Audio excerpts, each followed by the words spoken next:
Welcome to Dweller of the Dark. We are wicked wizards demanding the resurrection of the yellowed and blackened bones of forgotten masters of horror, science fiction, fantasy, and beyond. Subscribe, comment, like, or I'll send the vampire Helen to rip your heart out.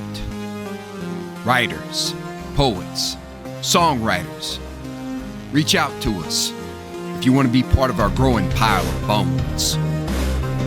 Writing, ghostwriting services on Upwork and Fiverr. We've had a 98% successful completion rate for projects. Contact links below. Children of horror, legion of ghouls. The season of Halloween has arrived. Each night, we will present a tale, song, or poem in the ghoulish spirit of the season. For day 9, we proudly present Stephen Sinclair's Wandering Oscar. Devilishly devoted to horror and Halloween, and your soul's always beat. Wandering Oscar by Stephen Sinclair.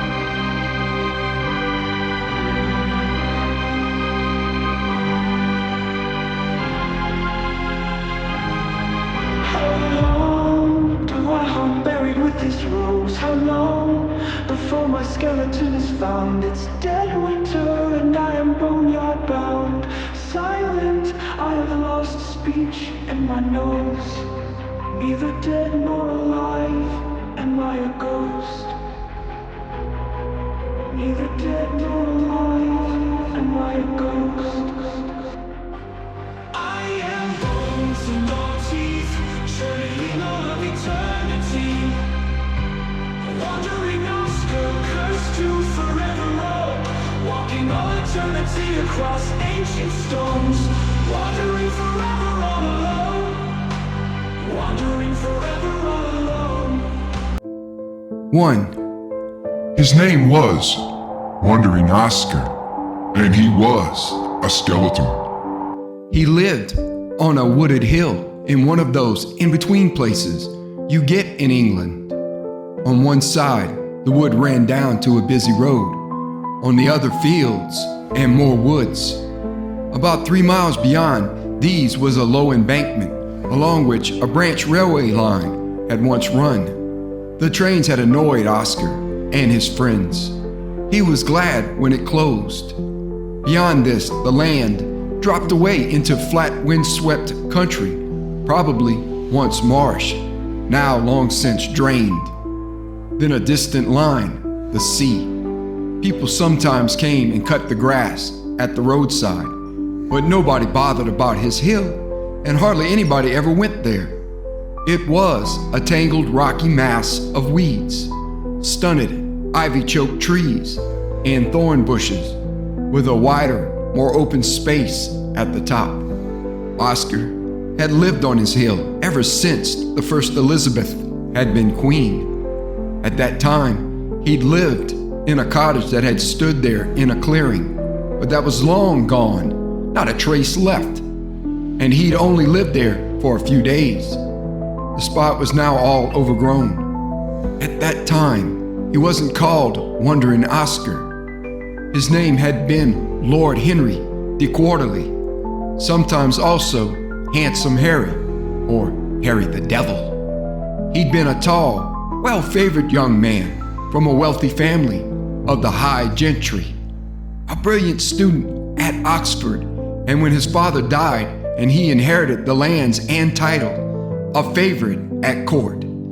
Although later, when the rumors started, almost nobody would admit he had even existed, never mind that they had thought him a fine fellow and the best of company. It was once said that when he came to rule, Scottish James declared that he would have had Yon devil, Harry Quarterly, hanged. Perhaps the only handsome young man the king would have condemned in this way. 2. For a time, it had seemed that the world lay at his feet. Here, perhaps, had been the problem. Henry was enraged by the fact that this would not always be so, by the knowledge that he must grow old and die. In his arrogance and pride, this offended him. What made it worse was the fact that he suspected it need not be so. His mother, Margaret, was a Delapour of the Anchester Delapours of Hexham Priory. Always there had been stories about her family, rumors, dark ones. Handsome Harry happened to know that the stories were substantially true. Not only had she told him things, she had shown him things. It was said that when he visited Baron Hexham, his grandfather had told him other things, and that he had been initiated into the feast of the Magna Mater. It was from his mother that he first heard of the forbidden volume, the Liber Nefastus Nomina, and what it was said to make possible. It's even not inconceivable that she came to regret this, although she was not normally troubled by what she would have called peasant scruples. As wandering Oscar, he would often scream into the darkness of the night, consumed by unending rage, regret, and pain. Why, mother, why? Curse you! Curse you! Of course, he chose not to remember that she had warned him. She had not objected to his esoteric interests, had encouraged them. She only took exception to the direction. Said that Neoplatonist magic written by a coterie of Lower Empire wretches was unworthy of her son. She dismissed the Book of Unlawful Names as essentially a Christian work by hating the Galilean god of sheep. Those foolish men entered his truth. And as I have tried to explain, Henry, there is more than one truth. If you take all their puerile symbols literally, you will bind yourself to them and make them real. Make the cursed shepherd's law true. I warn you, I, whose father is lord of the Twilight City and the hidden hordes of cattle. And besides, she added, there are other gods than little Satan. She'd also reminded him of the terrible dangers involved if it didn't work. But Lord Henry wanted to live forever, as he was then, young, handsome, and strong. In this world, in his terrible pride and hubris, he thought the only thing abominable was the idea he wouldn't always exist. Madame, when it's the 20th century and I rule this world as its immortal Caesar, my word shall be the only truth on law. Your family's little culinary eccentricities long forgotten. 3. Lord Henry had the wealth and influence to make his ambition come true. Not only were his lands and wealth huge, he also had a controlling share in a large percentage of the merchant ships that sailed from London and Bristol, and therefore in those days, a large share in all such profitable ventures in the world. He also correctly thought the ships would be useful in other ways. He obtained a copy of the Liber Nefastus Nomina with relative ease. A former monk had stolen a copy from one of the dissolved monasteries. The man, a hopeless drunk, had sold it to one of his agents for a relative pittance. The book provided a kind of hellish inventory of the various elements that were needed, and then details of the ritual to be performed. First, a piece of the true cross. This had not been a great difficulty. He was a nobleman whose family was still half Catholic half the time, at least in secret.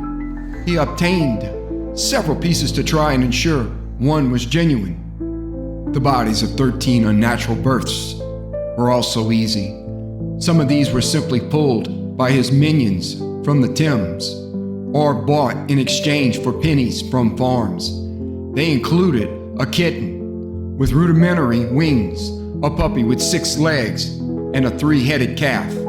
As a crowning glory to make the spell more potent, a baby with 3 eyes. He had the bodies pickled in vinegar and wine. The 13 heads of evil men killed by other evil men, plus those men's lifeblood in turn, had also been relatively simple. The rookeries of London and Paris were rich hunting grounds, his hirelings well paid and indefatigable, not least because they all knew what a man like him was capable of. The next items had been more troublesome. To secure 6 left hands of priests of the Arian sect presented obvious problems, not the least being that as far as Lord Henry knew, they had been extinct for centuries, despite what papists might say about Lutherans and other Protestants. Finally, after a long, tiring search of the continent, his agents had discovered in a miserable, incredibly remote village high in the Pyrenees some extant specimens. He was also fortunate that any were alive at all, for a plague had killed all but 3 of the grown women and 5 of the men. This handful of survivors had been remarkably fair-haired for the region. He'd been tempted to think they might have Vandal or Gothic blood. They had survived because the place was so hard to get to, and because they were so ignorant, they didn't really understand what they were. An inscription, basically ancient graffiti on a rock beside a stream where the women drew water. Non coequo pater Christus, and certain things said in their almost incomprehensible speech had sealed the fate of one old man, selected because he sometimes led the others in prayer and could read a few words of Latin, had even knew what the words on the rock meant. Then in a fit of pique, because of the long search, Henry had them all killed. It would also, he reasoned, make it impossible for anyone else to follow my glorious experiment. There had, of course, remained the problem of the other 5 left hands. At first, he considered using the hands of some of the dead men in the Aryan village. In the end, he decided against this course. He instead used the hands of Muhammadan imams. He reasoned that their beliefs were similar. Besides, his agents in Constantinople could get them easily. The final item had been the most difficult. At times he despaired that it even existed, but finally success. In the Jewish ghetto of a small city in the Rhineland, a Jewish man who secretly was a devoted, true-believing, baptized Catholic. That the item existed was a delightful relief. As the book instructed, Henry journeyed there himself and killed the man with a stone prized from a certain wall in Jerusalem. Then he had the man burned, the ashes ground to fine powder, and carried away in an earthenware jar. 4. He had now been almost ready. Nothing had been left to chance. He'd had men spy on his men, who had been spied on in turn. He had been very careful. All the elements collected were as genuine as they could be. The elements themselves, by their very nature, meant he had already almost succeeded. He could feel it. Inevitably, perhaps rumors had started. There had been talk about what Henry, the devil, was or was not up to. But every precaution had been taken. And besides, he reflected, it would soon be beyond what they called justice. As he told his mother, his word would soon be the truth on the law. He had enjoyed the last preparation. As the book instructed, he hunted down and killed as many of his own hirelings as possible. He was 34, strong, fast, cunning, sagacious, remorseless, skilled with sword and dagger. And when the ritual was done, he would be immortal and possess the powers undreamed of. And there was something else. He had noticed that faint, reddish raised marks had begun to appear on the palm of his left hand. As of yet, it was impossible to tell exactly what they were, but he thought they were numbers, or the letters that would name a certain number. He was not surprised. He sat admiring them one evening in his chambers at court.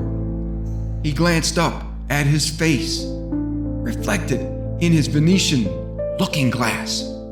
Only the other day, Elizabeth herself had remarked that He looks a bit like Father when he was young, although he's darker. This despite the gossip. It was time. 5. Lord Henry had chosen the place because the book stipulated that the ritual must be done in a place above where the waters, earth, and sky are mixed. The Fen country was perfect. He was also not likely to be disturbed. Discreet inquiries had revealed that the wretched spot was hardly ever visited. The cottage, although dilapidated, would serve adequately.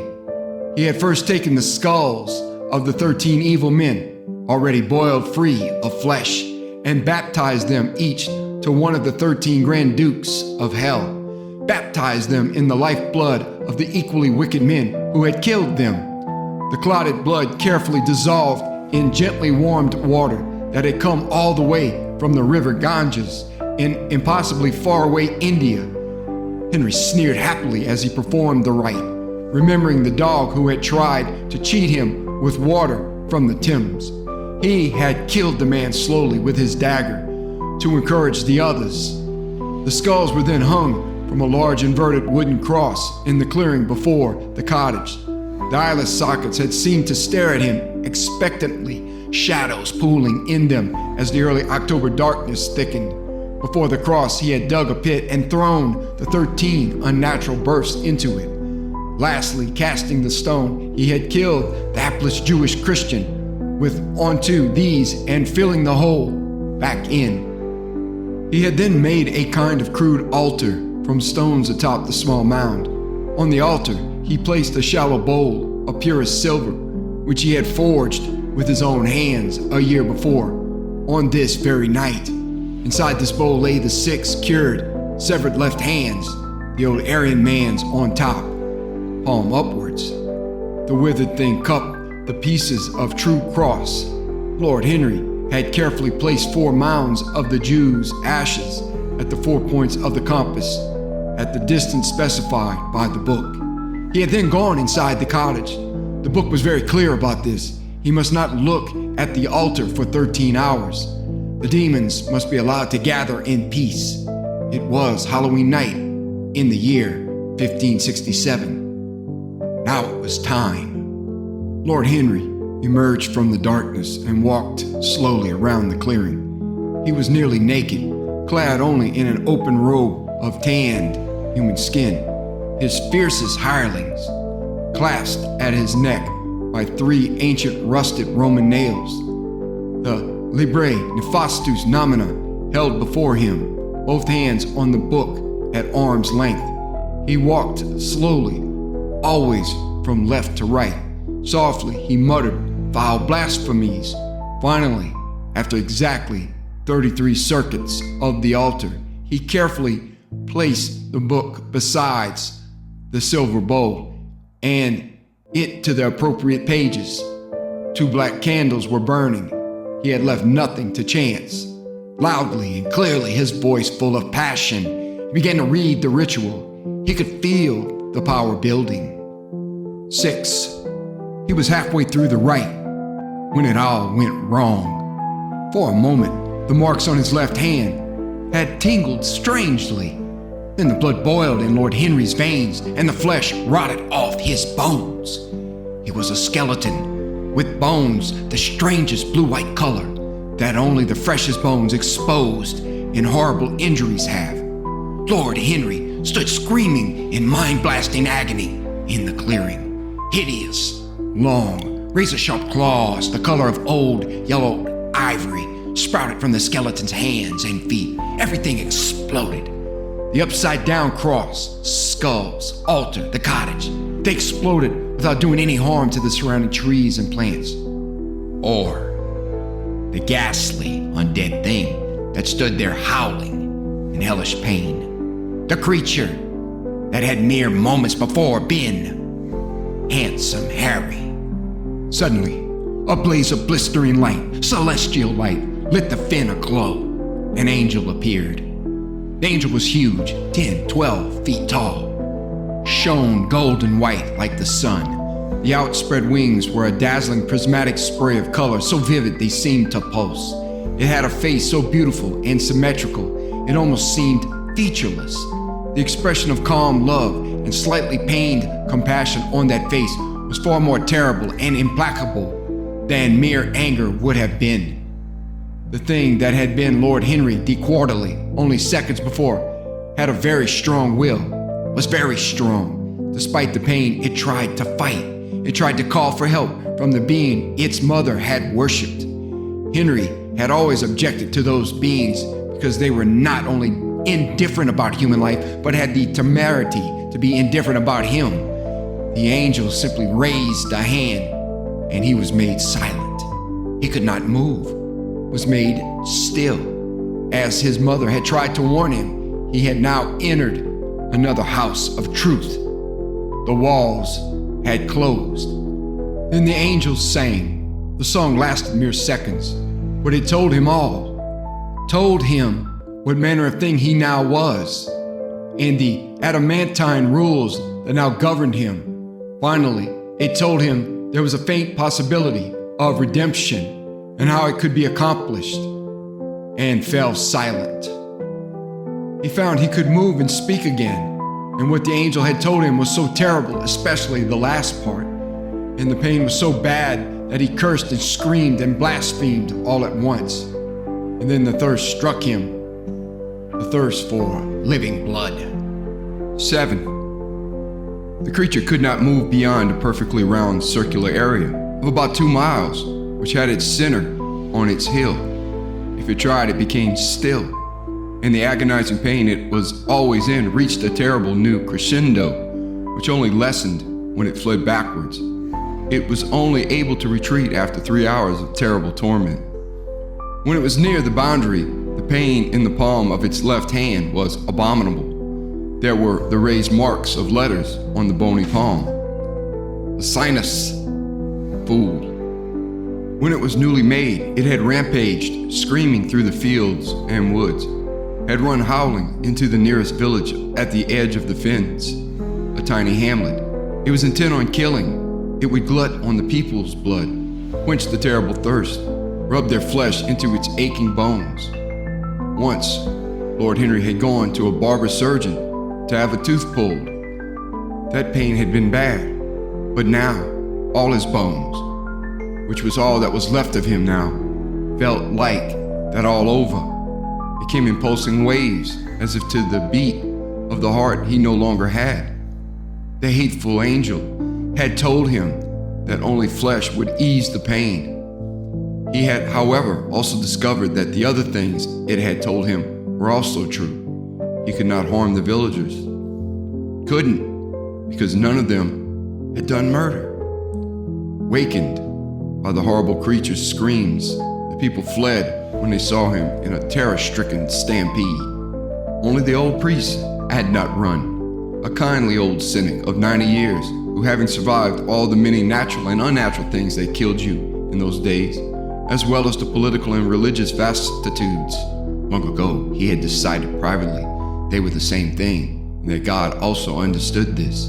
Of the times, had only been mildly surprised at the sight of the fright that howled and gibbered in the middle of the village's only street in the light of the full moon. Surprised in much the same way he would have been of mobile phones and computers.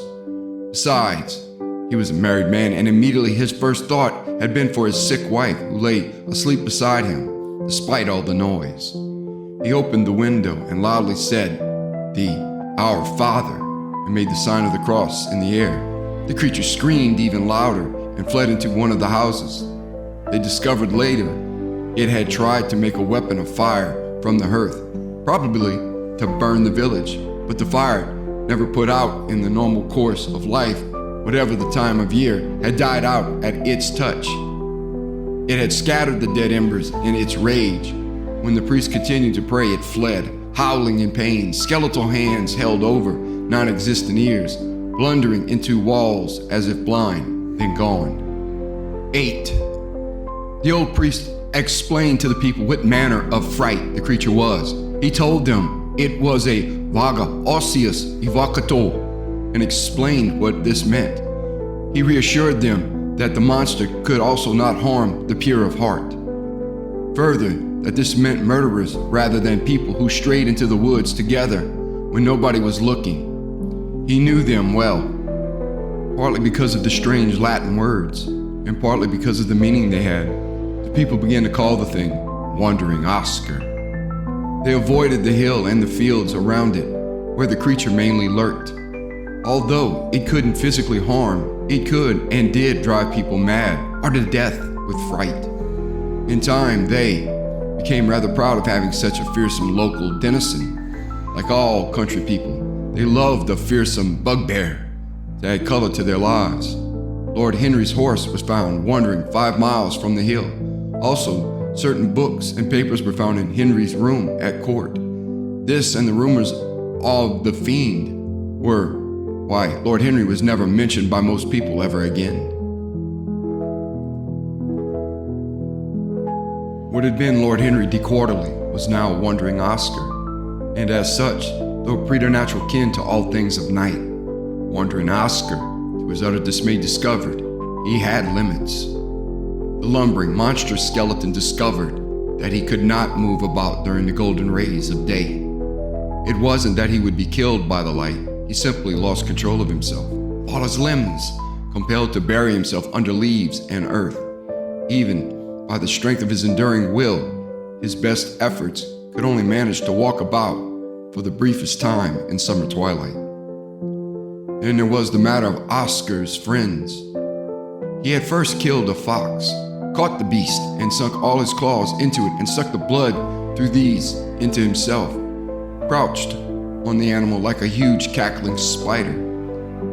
Then he torn the flesh apart and rubbed it all over himself. The pain had eased. He threw the bones away. A few months later, when he emerged from the earth at nightfall, a skeleton fox had trotted lightly up to him out of the trees, its tail wagging. This happened with all his kills. The hill crawled with undead creatures, everything from birds and bats to cats and dogs. There were animate skeletons of deer and even snakes. Fortunately, the exception was the human murderers he claimed over the centuries. Always the wrong kind. They stayed dead. His friends' hunger was different from his, nor did they appear to be in pain. What they yearned for, apparently, was always to be near Oscar. They followed him maddeningly. They nuzzled him revoltingly and slid against him objectionably. Although he found he could control them to some extent with his mind, he could not get rid of them. He tried breaking, smashing, scattering the skeletons of fresh kills, but they simply reformed. Wandering Oscar was always in burning, aching, fiery, relentless pain. Always. Sometimes it was simply worse than at other times, and he could not go mad to rid himself of the incessant torture. He tried. Knew madness was a way out, but he could not go stark, raving mad any more than he could die. It was as if his mind was like one of those flies that are trapped in amber. What was worse was that part of him, the pain, was somehow still alive, truly alive. 9. Pain, loneliness, despair, and rage. Always the rage and hate, burning hate. His suffering was like a sea with no shore, and he floated there, on and on through the endless years. From his hill, he looked on as the world changed, and the changes were pointless, and he hated the pointless changes. The village where the old priest had driven him away was long gone, and the wonders that he saw appear like the train and the horseless carriages were not really wonders at all. They were only stinking contrivances made by trivial fools. People had always been fools. He wished he could leave the boundary and kill them all. The fools who lived in the years after his own time increasingly lived lives of abject luxury and abundance. Not even the royalty of his own day could have imagined it. He noticed that they were so embarrassed by plenty that they had begun to throw things away. Sometimes they even threw away books and big flapping bits of paper with printed words on them. Paper had been rare in his day. From these he learned things, and in other ways. Sometimes Oscar had only to look or touch something, and it spoke to him. What he discovered increasingly disgusted him. The lower orders were being allowed to run loose. The English language itself had become a peasant jargon and doggerel. The world had become fat and ugly. In time, he was forgotten. A stupid story not even remembered. In a rather poor book of folklore in the British Library, he was mentioned almost as a footnote. That was all. Inevitably, the most salient points of his existence were his human prey, both because of hatred and because human blood and flesh eased the agony the most. The first was a man who'd killed his wife and foolishly staggered into the fields swigging cider from a jug.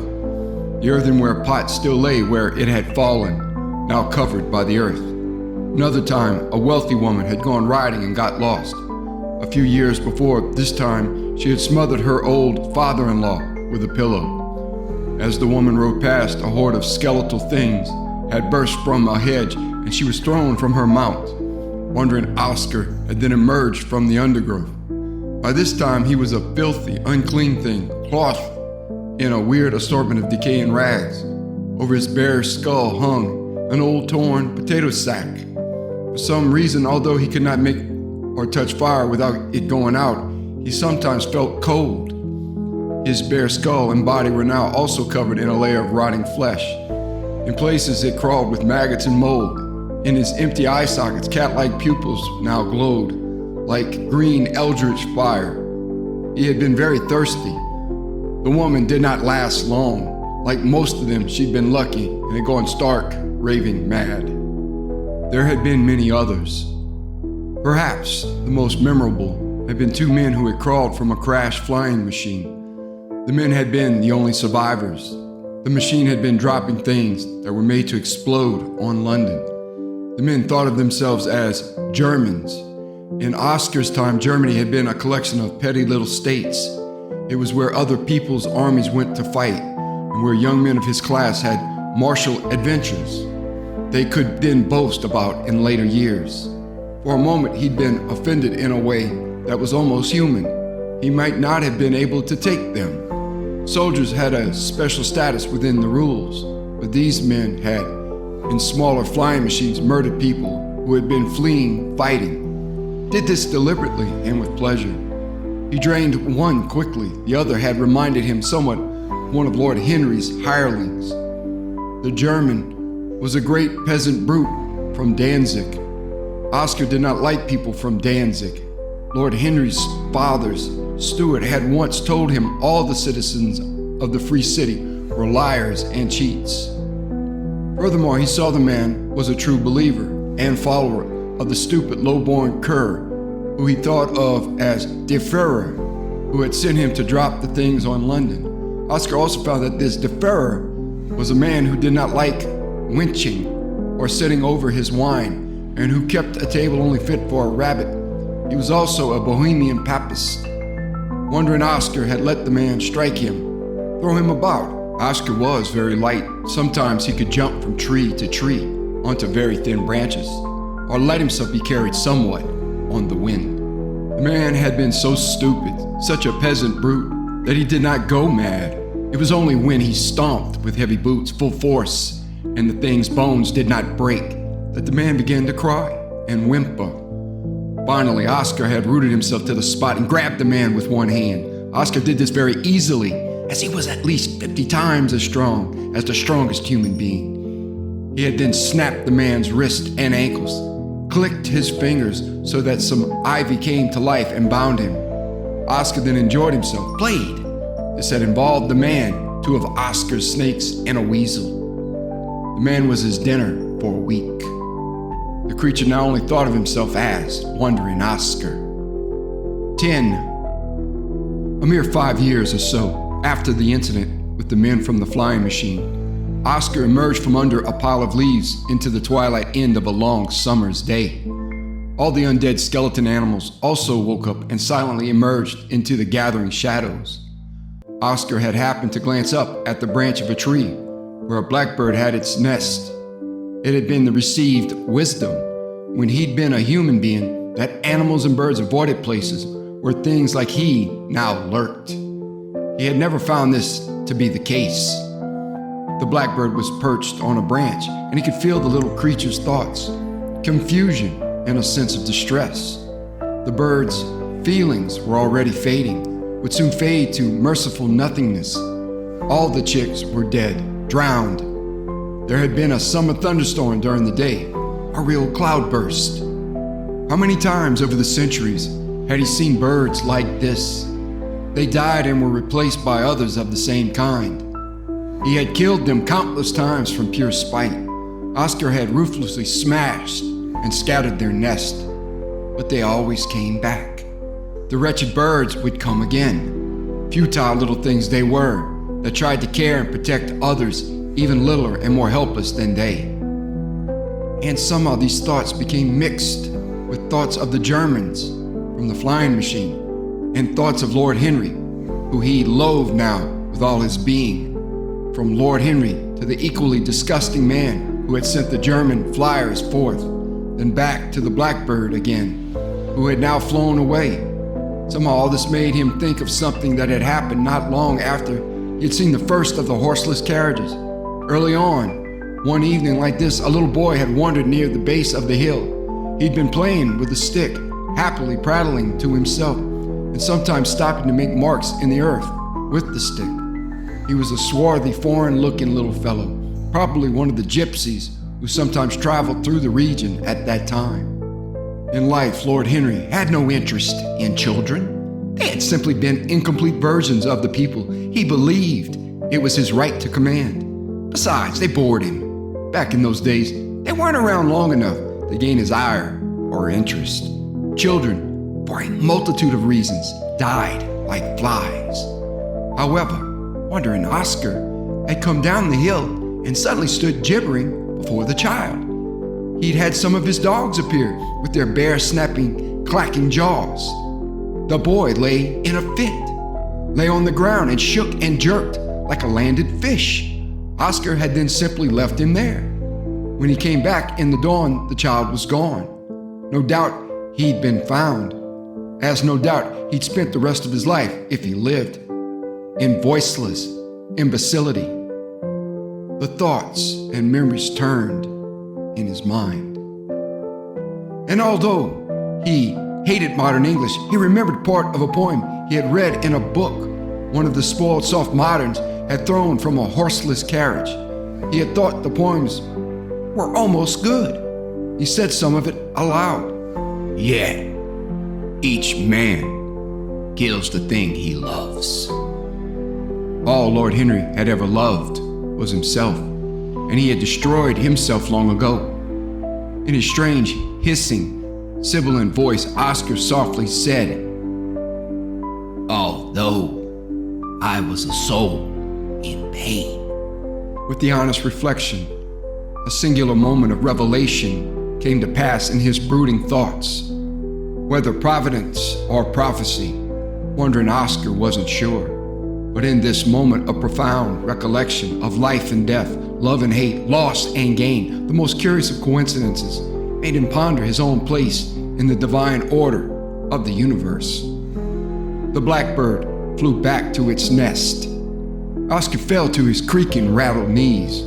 Before, his inferno of pain had been a tepid sea, but like the emanating witch-fire glow in his emerald eyes, something peculiar had happened within his tortured soul.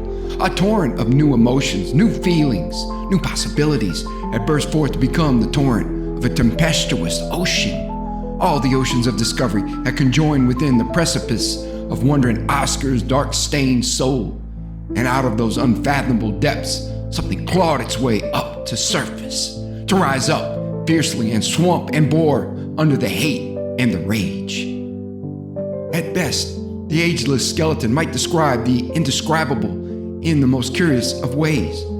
Oscar recalled the feeling of remorse, of genuine repentance, as a wooden ark.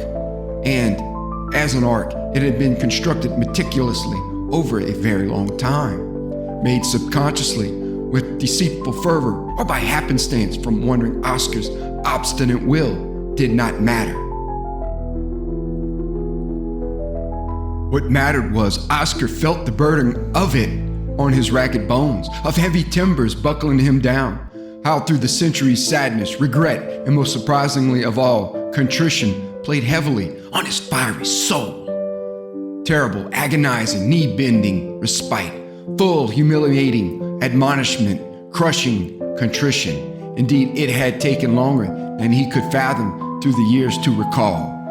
There had not been a smidgen of remorse in the early life of Henry de Quarterly to work with. Too long the anchor of mental duress and blazing infernal physical pain had eternally endured. But a new flame was forming from Oscar's own incalculable volition. The arc of contrition had risen from unfathomable depths to float calmly above, wandering Oscar's ocean of misery. Although he had no real eyes, real tears flowed from the empty sockets. I am so very sorry. He truly was. 11. That had been at least 50 years ago. During that time, he did not let people see him. There had only been one murderer, a man who had murdered another man for the most unoriginal of reasons, a woman. As in so many other ways, the modern people had become, it seemed, in this respect, lazy and soft. In much the same way as they hardly ever walked about anymore as compared to their ancestors. 12. For a few years, Oscar had been aware that someone had been burying things nearby. At least 4, maybe 5. He knew what the things were, but only roughly, like a thing seen from the corner of the eye. The things lay a few tantalizing miles beyond the barrier. Several times he felt a presence that made him very hungry, but always likewise on the wrong side of the barrier.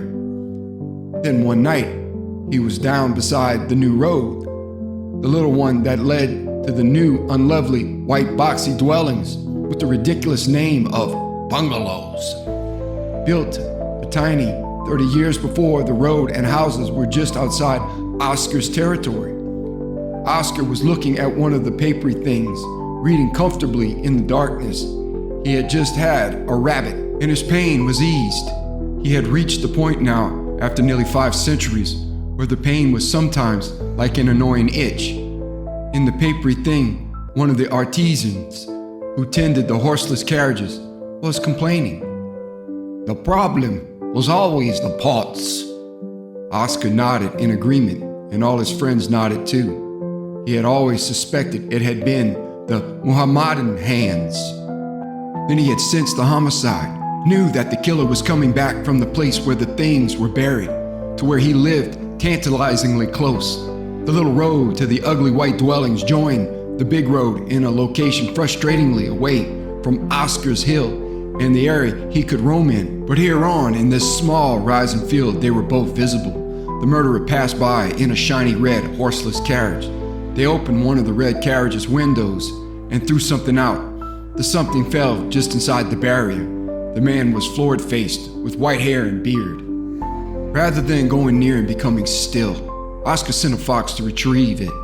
Soon the fox was back and dropped it at his feet. It was, he supposed, a kind of poppet, but it was made like a ridiculous realization of a pink bear.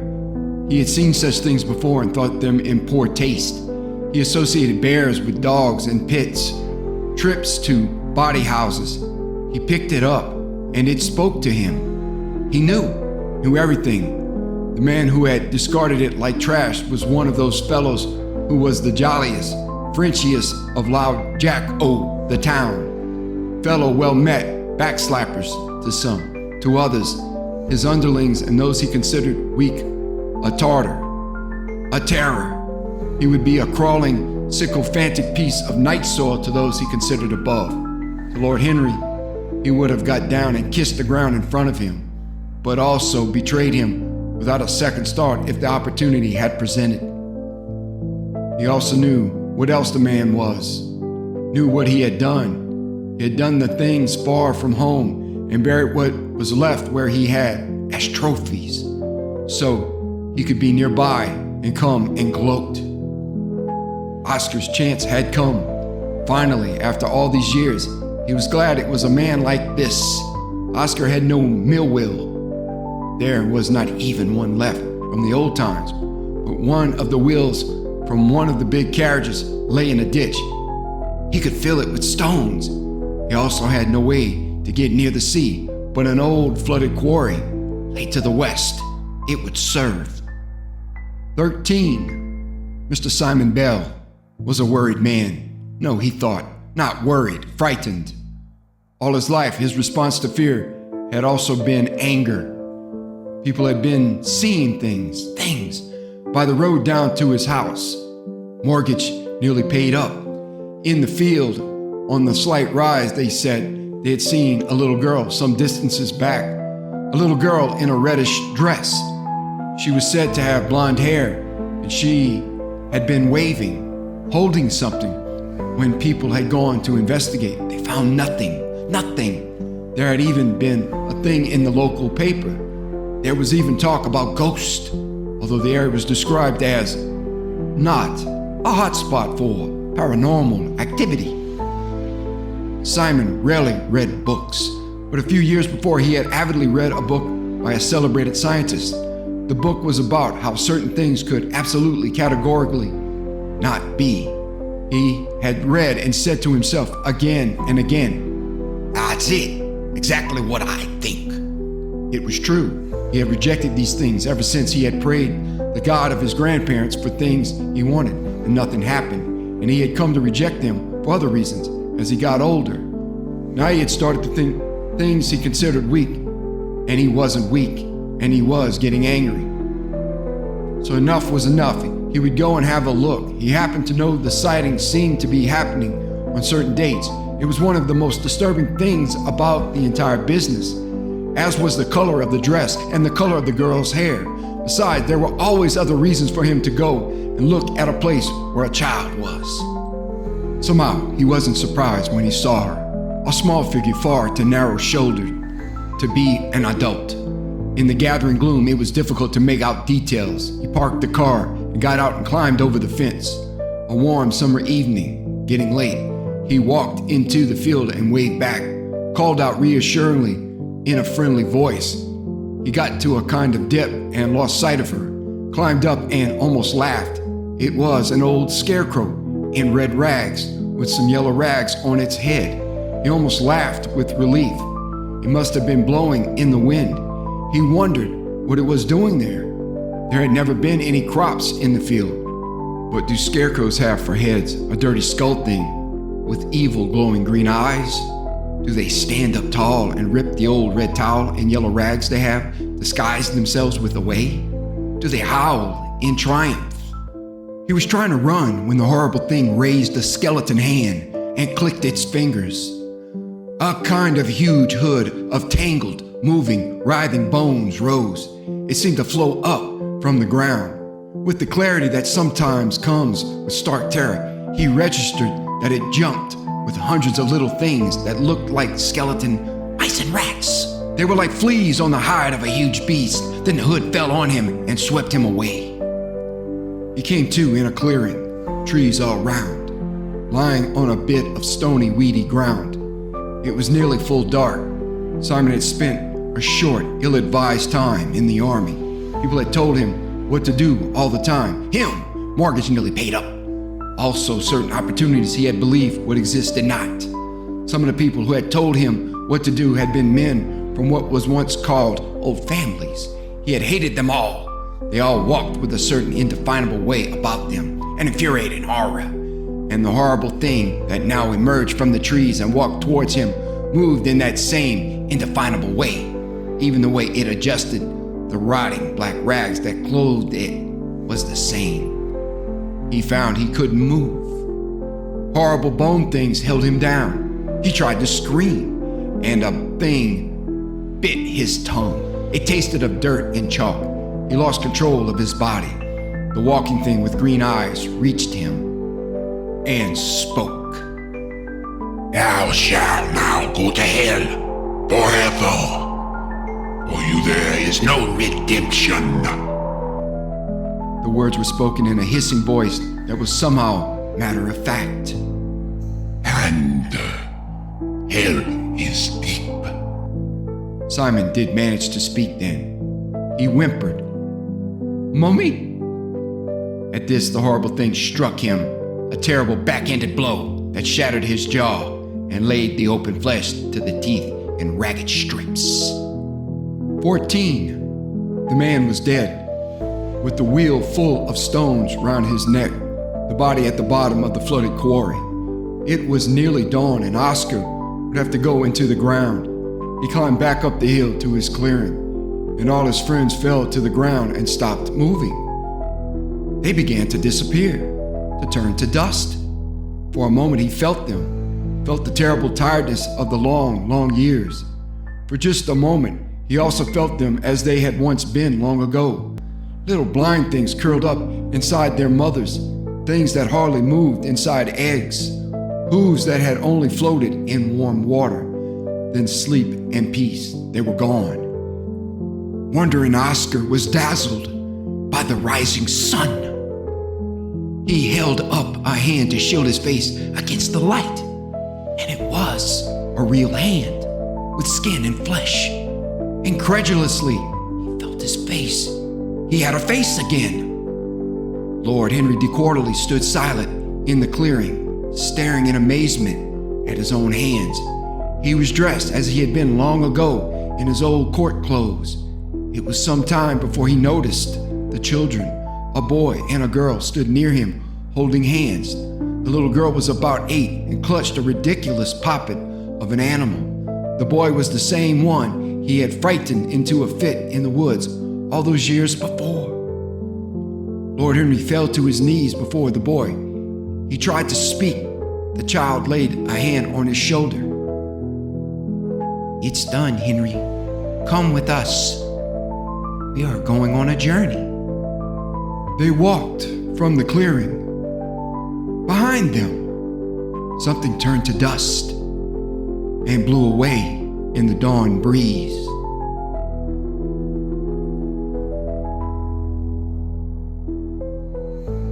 Thank you for listening. Have a great night.